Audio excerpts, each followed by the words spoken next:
Happy Monday, everybody. Pretty well finished up the mobile layout, so I am just gonna ask the community some questions.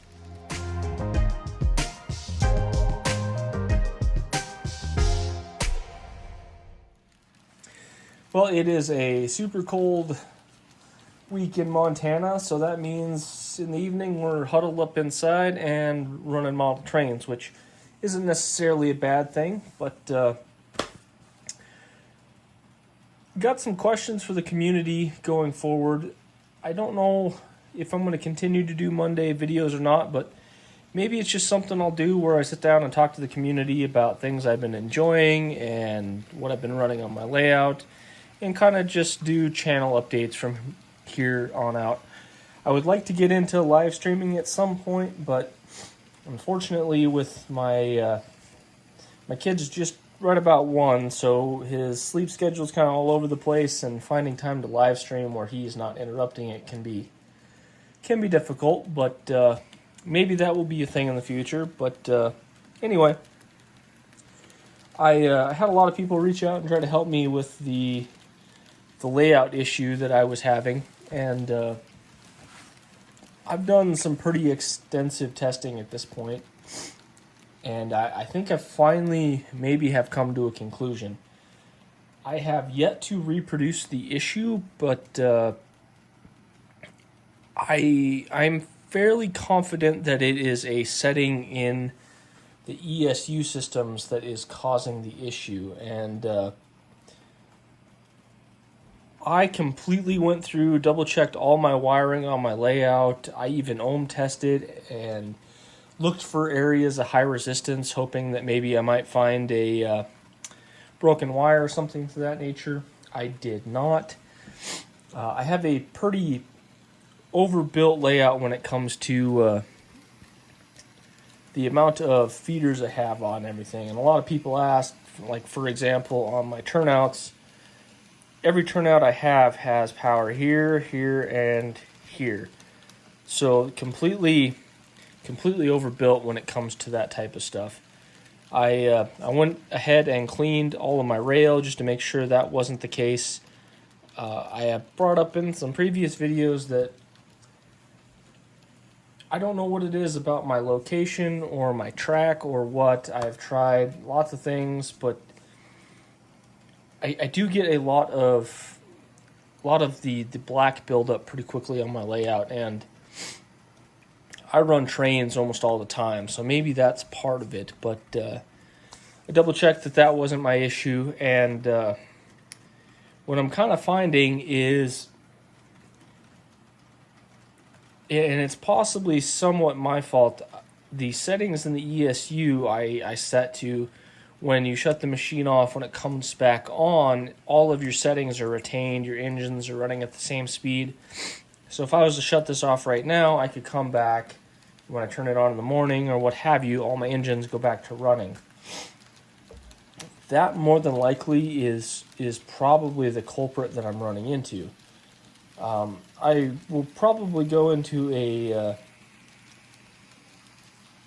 overview of this in due time, but I'm seeing amperage spikes pretty regularly, and I think I finally figured out what it is. So I want to do some more testing and actually see if I can reproduce a decoder dying, but those amperage spikes, I think, if there is a weak decoder on the layout, those amperage spikes are what cause that decoder to die. So possibly some of that.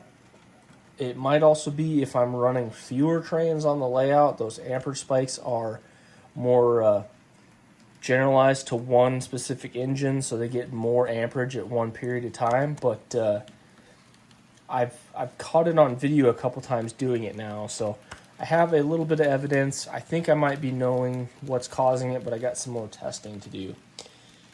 Anyway, that issue aside, I think I maybe even know how to avoid it in the future. So again, I'm going to do some more testing, and when I do get it finally narrowed down, I will make a video going over that whole situation. But Yeah, I may have alluded to a little bit.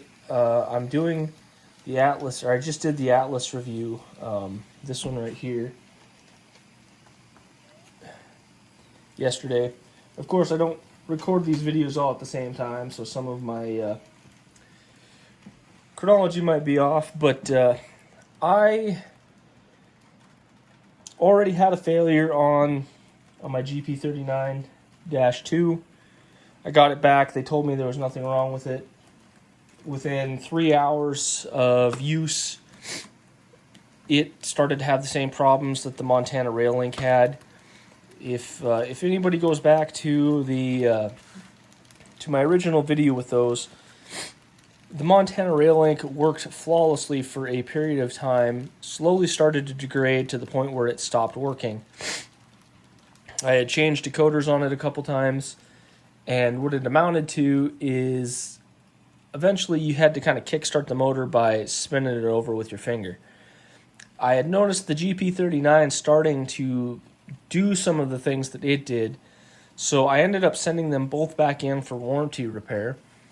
They did look at the Montana Rail Link and determine that the motor had failed on it, and they claim that it was probably a bad decoder. I don't know. But they told me both of the decoders I had were failing and didn't function. So I got them back from them. They said there was nothing wrong with the GP39-2.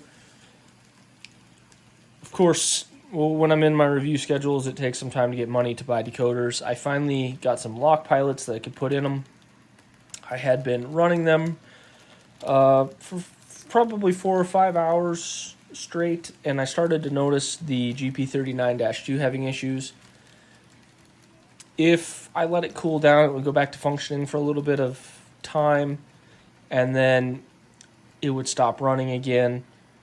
I pulled the body off, and it's doing exactly the same thing that Montana Rail Link did. I have to sit there and kick over the motor to kind of jump start it, and then it will work for a little while. If you stop in a particular location, it's dead in the water. You have to go over there and kind of kickstart the motor with your finger to get it spinning again. So exactly the same issue that Montana Rail Link ran into.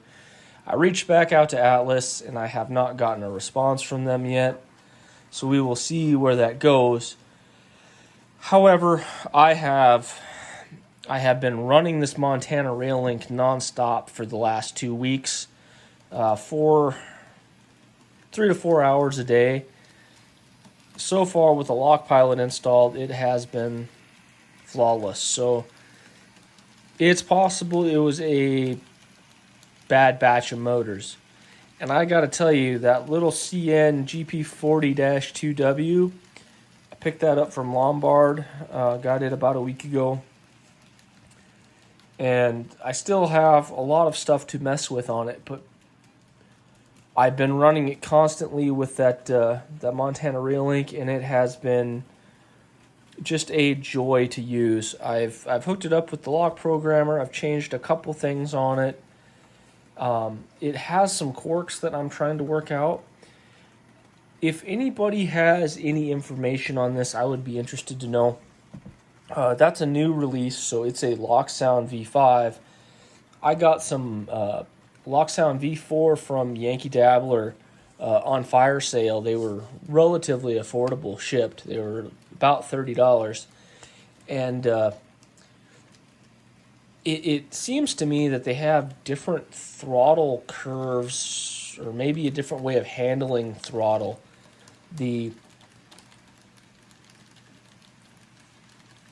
Between the GP39 and the GP40, when I was testing them initially, I could use all the same settings between the two, and they were speed matched. These two have to have drastically different settings, and for one reason or the other, I cannot get the acceleration profiles to match one another between the two. Not the biggest deal, but they have been really good about not stalling out over turnouts, which has been kind of my main gripe with 4-axle locomotives for a while now, and I've been pretty excited about these. I've really been enjoying them now that they're running properly, and I would like to get them in a little more of a switcher configuration. So should the money become available to me in the near future, I'll probably try to put a lock sound in that Montana Rail link and see if I can get them to function a little better with one another. But if anyone has any information about Lock Pilot V4s, working with Lock Sound V5s, as far as I knew, I assumed the engine or how the motor control functioned is probably close to the same, but maybe not. Maybe that's the difference there. I got some Atherns in that I've been testing. There's an older one in the back that Santa Fe that I've been running for a while now, and I've been testing between the two to kind of figure some things out. That older Santa Fe that I've got there, I picked up used, and it was a really smoking deal. I did not know that it had sound installed when I purchased it, but I got to do some more testing. It seems like it takes the CVs, like I can program CVs on it, and it has a soundtracks decoder of some sort. But it doesn't seem to respond to any of the throttle CVs that I change. As a matter of fact, I have my CV2 set as 1, my CV6 set as 2, and my CV5 set as 10. And it's unbelievably fast. At 50% throttle, the thing just takes off. So I don't know. There's no way I can get a lower value in my 6. Yeah, that right there is just under half throttle, and I have a CV. My CV6 is set at 2, which is about as low as it can go.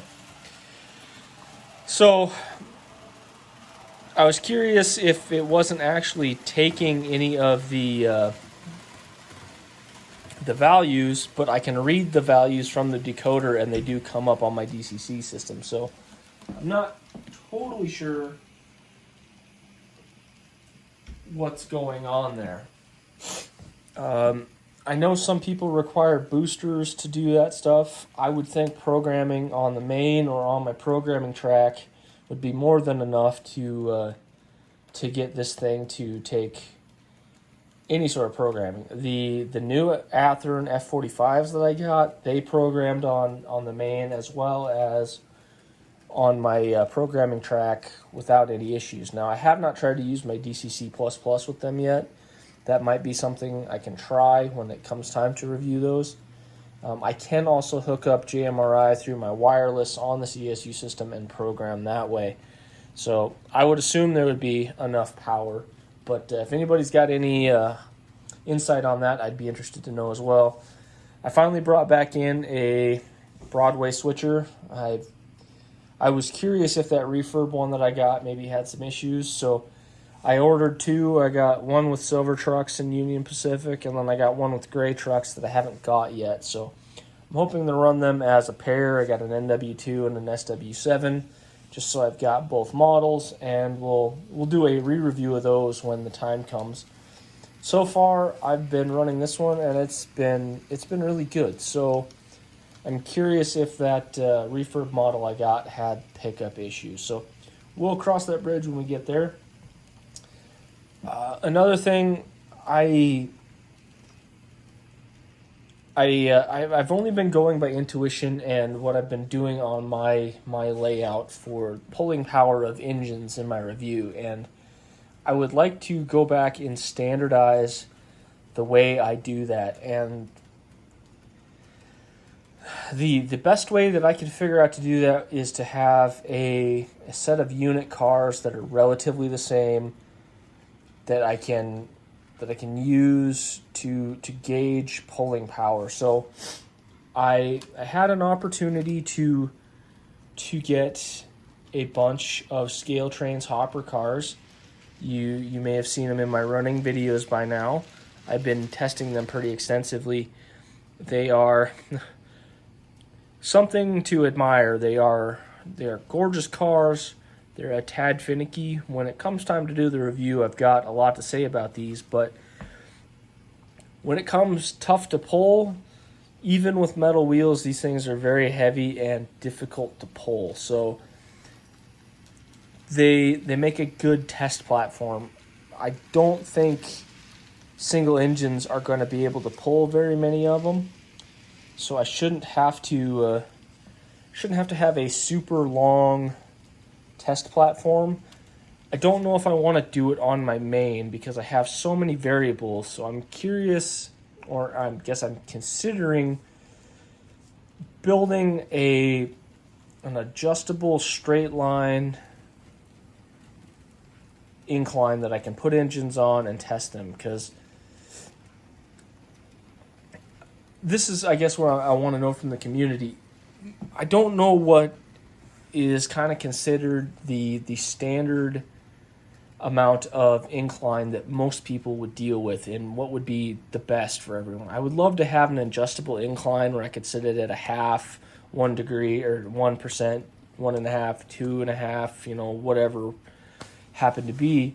Problem is space. When you get into a 2-engine situation, you can start pulling a lot of cars, and that could take up 4 feet of straight line space before you ever started taking an incline. So with space at a premium, I gotta try and figure something out. But I really want to start testing that. I think it's important that we know what engines can pull, because at the end of the day, it's pretty important to know, if you're purchasing a Kato versus a Broadway versus a Scale Trans, not only do they need to function properly, but they need to be able to pull long trains, because that's what we're trying to do as modelers. So I find it interesting, and I want to start doing it. So I also want to kind of prove my theory that 2 engines is greater than the sum of its parts. That kind of anti-slip mechanism that I talked about, as one engine starts to slow down or slip, the other one kind of catches it and whatnot there. So it acts kind of like a limited slip system. So I kind of want to put my theory to the test and see if that's the case. One engine can pull 4 cars, another engine can pull 4 cars. You put them together and suddenly you can pull 10. That is a good indicator that we're on the right track. So I think using the hopper cars is going to be a good way to do that. They're difficult to pull. They all have metal wheels. They stay hooked up together real well. You don't have to worry about any of that stuff. All of them seem to be pretty consistent weight-wise, so I think that's where I'm going to start, and that's what we're going to start using as a test bench for actual engine pulling power. So at some point, I'm going to try to build up a database and get that information to probably to the few patrons that I have first, just because they are supporting me in all this, and then once I get a decent size database, I'll start giving it out to the general public, as well as I will post the results in my reviews as I get that put together. But going back through my backlog is going to take some time, so I will try to put that with my reviews when I get that going at the time of review, but the backlog of stuff will be for patrons to start with, and then when it's finished, I'll release it to everyone. So anyway, that's kind of where I'm at. Also, whoever mentioned check out the 60-foot TTX from Microtrains. You're right, they are something else. I picked up a bunch of them. I hope to get some more, but they've been really running nice. I've been enjoying my test time on those, so good call there. They're a nice piece of rolling stock. Definitely not budget, but as I mentioned in some of my more previous videos, my personal layout, I am moving to more high-end rolling stock, stuff that is really high quality. I've put a lot of time and effort into my hobby, and for my personal stuff, I really want to have some of the nicer things. So that's just kind of the progression of hobbies in my opinion. You start with the more affordable stuff and you work into the better stuff. I want to continue to review some of the more budget stuff, as well as some of the runner pack type stuff. I've really been enjoying these BNSFs that that little UP switcher's pulling, but unfortunately, budget stuff is getting harder and harder to come by. So going forward, my personal collection, I will be doing that. Also, I know this video is starting to run long, kind of talking, and it's kind of enjoyable. So maybe maybe this will be something that I do pretty regularly. Maybe we can do it live stream style. But I'm a ways into my review cycle, and I feel like I'm putting out some decent content, and people are generally starting to interact with me. So that is really uplifting, and I appreciate it. And some of my older stuff, I think it is time to start selling it off to help fund more reviews. This is very expensive to do, but it's something that I believe in. I really struggled when I first got back into N-Scale with things being unreliable and loud and difficult to use. And some of it is me learning and getting much, much more familiar with DCC systems. I'm by no means an expert, but I am far and away what I was 2 years ago. But fortunately, I catch on pretty quick with that stuff. Kind of lost my train of thought there. But yeah, I think I'm going to start doing my monthly yard sales, where I will be selling some of my older rolling stock, older engines, stuff that's outside of review. I have, not that I am pushing the Patreon thing. I really appreciate their support. The few guys on there, they talk with me regularly. I help provide them any information that they need if I can do so. I enjoy the discourse that we have. And I appreciate their monetary support, because it does help bring in this stuff. So everyone knows, I separate any of the funds that I get from Patreon, and they are going to buy new rolling stock, specifically to be reviewed and resold to my patrons, or anyone. If they don't end up picking it up, they will be resold to the community if they want to purchase it. So when I say I buy stuff from my personal layout, that stuff all comes out of my pocket. Anything I am getting for review from the patrons goes back to fund more reviews. So the way I currently have it set up is the 15th, starting in January. On the 15th of the month, I will open my yard sale to my patrons. They have first dibs on anything that I bring in that way. I hope that it will grow to the point that I can start doing that with locomotives as well, but that kind of money I don't think I'll be into for quite some time. But I can certainly purchase, maybe a car or two in rolling stock every month from those guys to sell back to them to help fund more reviews. So that is one of the perks of being one of my patrons, is you get the opportunity to buy any of that stuff that I bring in for review. After that, if no one chooses to purchase that, I will offer it up to any subscribers that may want to purchase it. I'm not sure how I'm going to notify them. Maybe I will just do a community post. And essentially what I'm trying to do is offer it at a discount to everybody, and I will, if I can, pay freight wherever it goes. So just as long as I'm not going in the hole on it, that's kind of what I'm trying to do. But anyway,